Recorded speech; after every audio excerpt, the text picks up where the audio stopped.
Hey, I'm Bronson, and I'm excited to show you a new Flesh and Blood format that I created called Deprived that focuses on having fun, being inclusive, just a casual way of playing the game.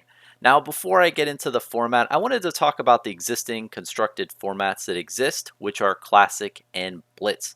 Now, these formats are perfect for showcasing the heart of what Flesh and Blood is, which is a mechanically amazing game that has skill at the heart of what you do. So when you put a deck together, right, you are doing many different things in your head. You're trying to think, oh, what matchups am I going to play against, and what cards are synergizing, and what's going to be the best in long run. So there's so much strategy in that. There's so much strategy of choosing what equipment you're doing. Are you going to try to counter the opponent by doing Arcane Barrier? Or you're going to do your own stuff, and not only that, but when you're playing the game, you have to figure out, okay, well, should I play this card at a certain time, or should I pitch it and save it for later? Or what are they playing? What do they most likely have in their hand? If I count their cards in their deck and how many they've played and how many they haven't played and how many I have played, there's a lot of strategy in this game. It is like chess. It is a chess match between players with a entirely huge strategic component. And what's great about it is there's not that much luck in the game. It's not like other trading card games that where one turn someone could get just mana screwed and they just can't play anything because they all their mana is at the bottom of their deck. Or it's not to where like I draw a card and the reason why I draw the card is I win the game because it was the only card in my deck that could win. No, Flesh and Blood is all about those small victories through the entire match that'll get you that final win or loss depending on how your battles went throughout the whole match. And I love that. And it's so important because at the end of the day, if there's no strategy or if the strategy is real jank and trading there's no real heart of strategy in a trading card game, there's really no point. I mean, then you're just going to buy all the good cards that will get you to win and there's really not as much skill. So I love Flesh and Blood for that, and that's why the formats that exist are perfect. And the pro players in this, like, I'm not a pro player, but I love watching the pros play. I love watching really great games of Flesh and Blood and hearing what their strategies are and what goes on in their head. But at the end of the day, man, I play with the play group and we're just out to have fun, man. we're just hanging out, swapping stories and chilling. And I wanted to capture that into Flesh and Blood and make a format that's more chill and that's easier to play for us. And that's how I created Deprived. Now, Deprived is a format that only uses common cards, which is awesome because a lot of the things that we've noticed is some of the players in my play group have like the tunic, Fandle's tunic, and other players don't have as much power in their deck. So with this format, it really makes everybody on the same playing field. So if somebody plays a really good deck that you like, it's no big deal. You can spend $2 and you can get that same deck. It's no big deal. It's not like someone can have like a $700 deck and just, well, I can't make that at all. So that's what the heart of Deprived is. It's just being inclusive and fun and just a chill way of playing the game. Now, I will go into the mechanics now of the whole game and what it's centered on. But just to note, this is version 1.0 of Deprived. I know that I still need to playtest this a ton in order to finalize and say, hey, this is a great format. I know there's going to be different ways that things can be messed up and people can maybe have overpowered strategies. But at the end of the day, I feel like most of the time, if you're just chilling and making a Deprived deck, you really can't that's not really going to occur most of the time. You're probably going to make just a average deck and have a good time. So let's read out what we got. So the core elements of Deprived, the things that will never change, I can tell you right off the bat. So the first, no equipment. Yeah, so all those nice equipment legendary cards you have, nah, gone. And that is perfect because the there's so much value in those legendary equipment cards, and even still there's so many different equipments where you have to counter things and not counter and figure out what you want to do. That thing is gone from this format, so you don't have to worry. The next is the deck building is only common cards, so one of each unique. And this is perfect too because it makes it so the price of these decks are literally $3. I mean, when a deck is $3, that's so inclusive, man, and it just makes it so much easier. And then the last is I want to have a small deck size. I don't want to have a really big deck.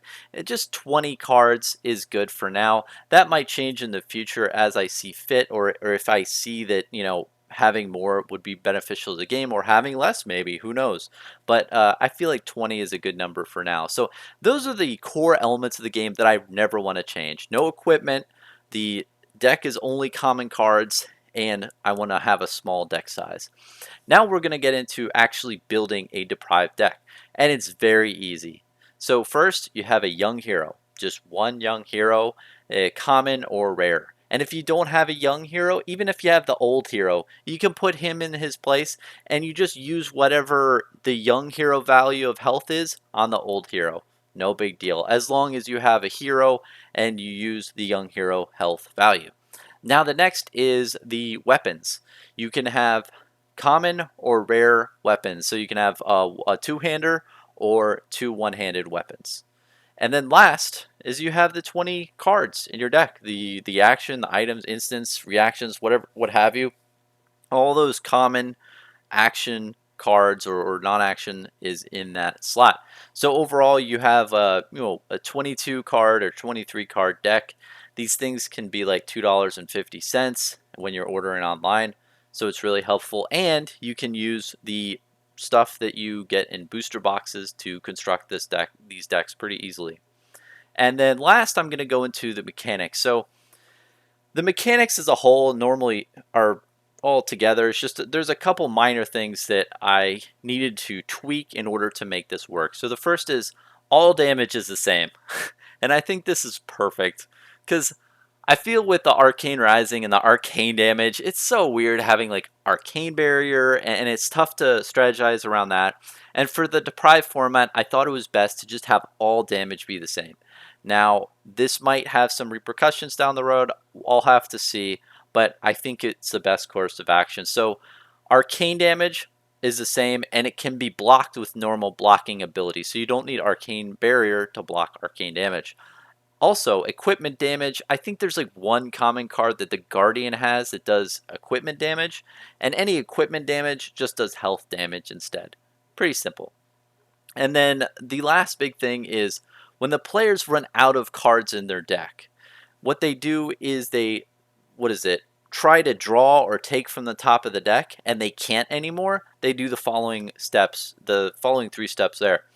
So first, the player's graveyard and banish zone are shuffled and placed into their deck zone. So they shuffle them and put it in the deck zone. Then the player loses 2 health. After that, the player will proceed with the drawing or taking of cards from the deck. And this makes it so if you're an aggro deck and you're trying to rush your opponent and you banish a lot of stuff and put a lot of stuff in your graveyard and you cycle through your deck fast, you have a penalty for doing that. And it makes it so people who are conservative can wait until you've taken that damage and then maybe go on the attack and try to finish you off. And I think it's a perfect way to have a little bit of a inconvenience, but still go on with the game, and you don't have that fatigue nature. Because I feel like fatigue in the original game, so much strategy.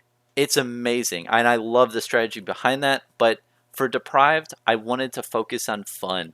Even though it's strategic and it makes more sense with the flavor, I wanted to have fun, and fatigue just didn't feel like it had fun, honestly. So I took it out and we replaced it with this. Now, yeah, just as a summary of this whole thing. So the main reason why I'm doing this is because for the last 3 weeks I've been playing this format with my playgroup, and we've had a lot of fun. And we still play Classic. We still play Blitz. We play mainly Blitz. But then when the night gets long and we're just chilling, this is a great thing to pull out and start having really short games and chilling and not really caring as much. It's nice, especially when you're up against like some brute matchup where your friend has some crazy legendary items and whatnot. It's just nice to play a format where everyone's on the same page. And not only is it great with my immediate group, but other friends that I have, I've been able to get them interested in the game because I just give out the deck to them because I make these little decks, right? So I have a couple right here.